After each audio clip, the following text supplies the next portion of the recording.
From the Journal of Nessia Bayland, avowed of Candlekeep, 1345 of the Dale Reckoning, his last entry. I write this by the flickering light of a guttering torch, deep within the fungal caverns of the Underdark, on the outskirts of old dwarven tunnels, far below the surface city of Valen, on the larger peninsula forming the extensive coast of the land of Tether. The air reeks of damp rot and iron-rich slime. My guide, a deep gnome named Crix, insisted we turn back. The silent ones are hunting, he whispered, his voice trembling. I pressed onward for but a moment, and that was when I saw it, a sinuous shadow rippling across the ceiling, 20 feet of velveteen flesh glowing faintly blue. Its dozens of legs moved in perfect silence. Twin jets of slime arced suddenly through the air. Crix screamed. The last thing I saw of him was his body, cocooned in shimmering mucus, his grey face, eyes wide, struggling for air and life, as the creature's hooked mandibles unfolded like a grotesque flower, and it methodically slurped him up from the floor to his doom. Without a guide and the way back now flooded, I had no choice but to press on. I know not where to go or how I will ever see the sun again, but I have faith that the dwarves carved these ancient passages for a reason, and they must lead somewhere. I have a fair idea of where Nessia was at the time, and he was likely headed beneath Firedrake Bay and a region of dangerous volcanism, toxic gases, rivers of lava, dense and exotic fungus jungles, right into the territory of giant velvet worms and things much worse. I've seen a specimen of one of these monsters in a laboratory in Halrua, taken from the lethal jungles of the southwest that make it nearly impossible to reach the Cholt by land. The one Nessia describes was probably a smaller male or a species I've not seen before, or I've never been in a situation where I could observe any glowing blue effect, so perhaps it was just some of the strange energy known to flow through the deep lands. I'm no stranger to trekking through tropical jungles. They are very hot and very wet and seem determined to consume you bit by bit. Every day, every night, the cacophony of life on all sides screams out as hunters become the hunted and life sustains itself, as always, on a constant diet of death. Today we shall learn all there is to know about the giant velvet worm, so grab yourself a tasty beverage. It's time to get deeply nerdy. While I have seen a version of this monster for the Pathfinder role-playing game, it's not one you would have seen before. The velvet worm is a real creature found in many places around the world. They favour dank and dark environments, actively roaming around, hunting for spiders and other prey. They are an incredibly ancient species, closely related to worms and the first primitive insects. They look like a cross between a worm and a caterpillar, with a soft and lumpy looking skin and two very mobile and sensitive antennae that feel around, contracting and extending as they feel around themselves constantly for prey. Velvet worms are not particularly intelligent creatures at all, but they are relentless and efficient predators. However, they are fairly primitive, and they rely mainly on the senses of motion and smell to navigate and often identify prey by extending their antenna feelers and gently touching a creature before they unleash a jet of thick slime to snare it, usually sort of gluing the prey to the spot and simply closing in to wrap around it and eat it while it's still alive. In some areas of Faerun, these creatures may have developed particular relationships with the land. In the Underdark, where the environment is dark, damp and full of life, velvet worms have evolved to hunt more sophisticated prey, like the various spiders, giant centipedes, or even small subterranean mammals that dwell in the deep. Their presence could be a sign of the quality of the Underdark ecosystem and might influence the growth of fungi or mosses that feed on the remains of their prey. In the jungles of Cholt, for instance, a hazardous species of velvet worm could coexist with many other deadly creatures in the region. These creatures may even be seen as challenging local civilizations or adventurers who attempt to navigate the jungle's labyrinthine paths. Local tribes or factions may have rituals or protections to prevent encounters with the deadly predators. They may even have domesticated the worms in certain ways, even using them for their own purposes. But I'm getting ahead of myself. Let's take a closer look at the biology before we delve further into their ecology. With their long, segmented body covered in a velvety hair-like structures, they come in a variety of colours, with some having lighter patterns just behind the head, easily distinguished by long, prehensile feelers sprouting from it.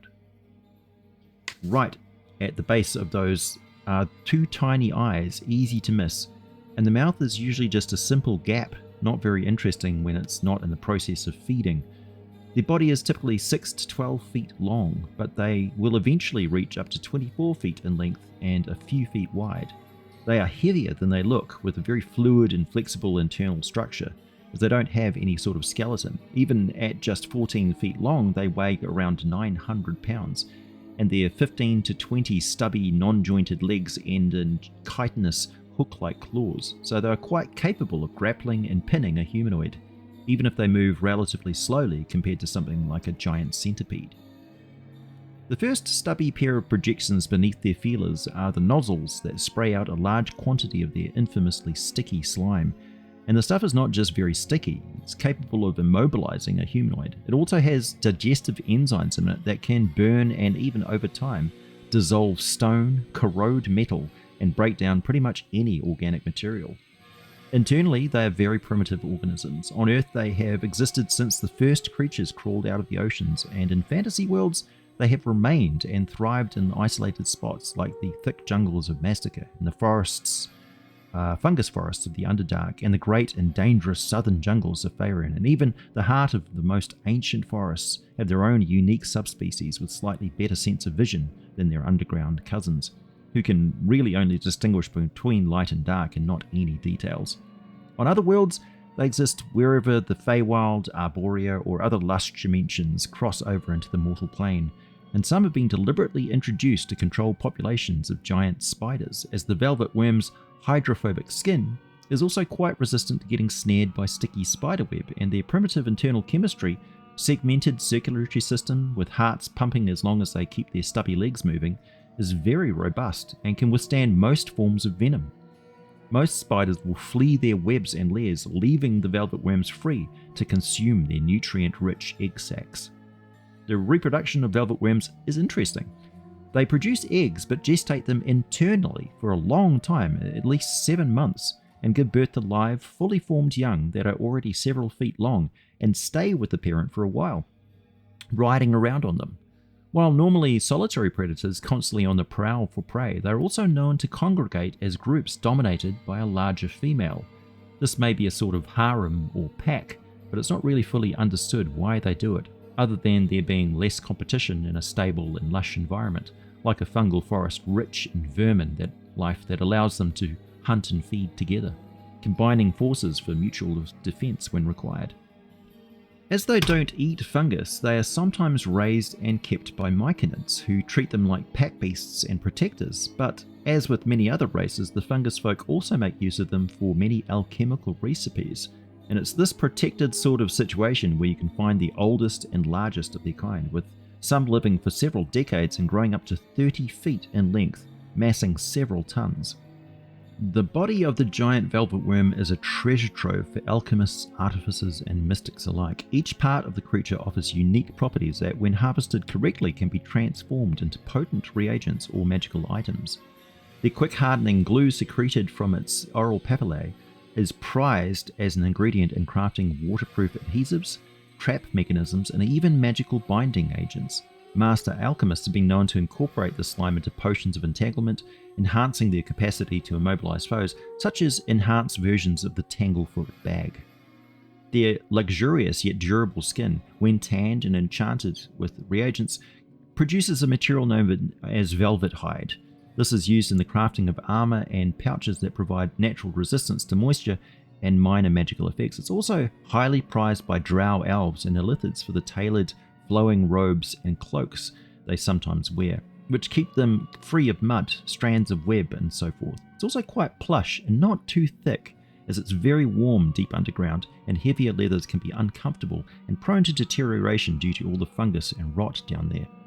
The potent enzymes injected during feeding are capable of liquefying even the toughest tissues. When isolated, they form the basis of acid-based components used in creating corrosive potions or in disintegrating barriers in alchemical experiments. The chemical compounds present in the creature's antennae are used to sensitize tinctures that enhance sensory perception temporarily, effectively granting the drinker tremor sense for brief periods, but overuse can result in damage to the nervous system, ironically causing tremors in the hands and facial tics from nerve damage. The chitinous material from its jaw elements and the claws on the ends of its legs can be fashioned into all sorts of things by clever artisans of both deep caverns and dense jungles. The various species of amphibian folk prize such items as they never corrode in moisture and can be polished and carved like scrimshaw. In certain regions of the Underdark and Feywild, it has been observed that bioluminescent fungi colonize the dorsal ridges of these worms. The glowing patterns provide camouflage and entice prey without causing any harm to the worms. Specialized mites and beetles often scurry around after the worms, feeding on stale and hardened slime and the few scraps the worms leave behind. Some of them are quite edible and are considered a delicacy by Underdark races. One type of tick has a numbing bite that can be refined into a more potent narcotic and a topical analgesic paste that remains potent for months. In various cultures, from druidic circles in Faerun to isolated tribal island societies off the coast of Karatur, the giant velvet worm is both revered and feared. Druids sometimes protect and transport them in order to preserve unique subspecies, and also, like the Underdark cultures, use them to keep populations of giant spiders in check. As an apex predator, the giant velvet worm frequently encounters both adversaries and unwitting allies in the wild. While larger entities such as dragons or wyverns might occasionally pose a threat, the worm's adhesive defenses, especially when groups congregate, allow it to stand its ground even against formidable attackers. And it helps that draconic beings also find their taste quite revolting. If you can manage to hunt and capture a specimen alive and transport it all the way to the markets of Athkatla, Kalamport or Waterdeep, you can expect to earn quite a stack of gold for your troubles, particularly if you sell to one of the worshippers of Malar, and their alchemical products are always a welcome addition to any exotic goods merchant's wares. My name is AJ Pickett. Thanks for listening, and as always, I'll be back with more for you very soon.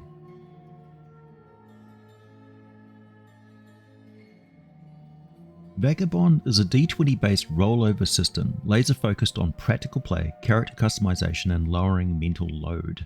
Fans have called Vagabond compact and chewy rather than rules light or crunchy. It draws inspiration from medieval romance stories, dungeon synth and all dungeon crawlers to come before it. Vagabond is a TTRPG system that blends old school utility with modern philosophies and sensibilities. The system-neutral system, Vagabond is an old-school revival-like system built for compatibility with the most basic or expert derivative monsters and adventures. It plays extremely well with classic TSR adventure modules, old-school essentials adventures, and system-neutral content such as Vast in the Dark by Charles Ferguson Avery and The Garden of Yin by Emily Allen. Potentially infinite leveling, with expected play in the 1st to 10th level range. Solo, co-op and guided support, drawing inspirations from Rune, Darkfort and Dragonbane. Deep, low-load character creation focused on keeping your character sheet to mechanical weight over fluff. Combat system allows for traditional guided play as well as solo and co-op with bespoke adventures. Enemy enemies do not make d20 rolls, as the players will be rolling their checks and saves each turn. Dexterity-based dodging and speed, awareness-based range attacks meant to spread out the overall value of stats. Armor makes you harder to hurt, not harder to hit, providing damage mitigation rather than increase to armor class. Combat occurs in group initiative, with each player coordinating who goes first between themselves and acting on a shared group turn. Lowering health overall for even faster combat with less calculations. Damage structure is based on the original BX rules. The magic system is a mana-based custom cast system that allows for a near infinite amount of spells and casting expressions. This is a real strong point of the game, if you ask me. The core rule features 7 ancestries, which include human, dwarf, elf, halfling, draken, goblin, and orc. 18 classes, over 50 perks, limitless potential with a new magic system of 60 spells, and those spells are rich with potential.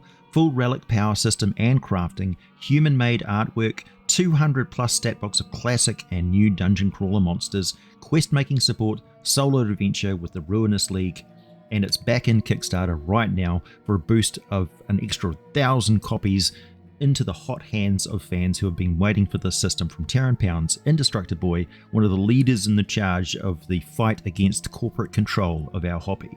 I support this, and I think you should too.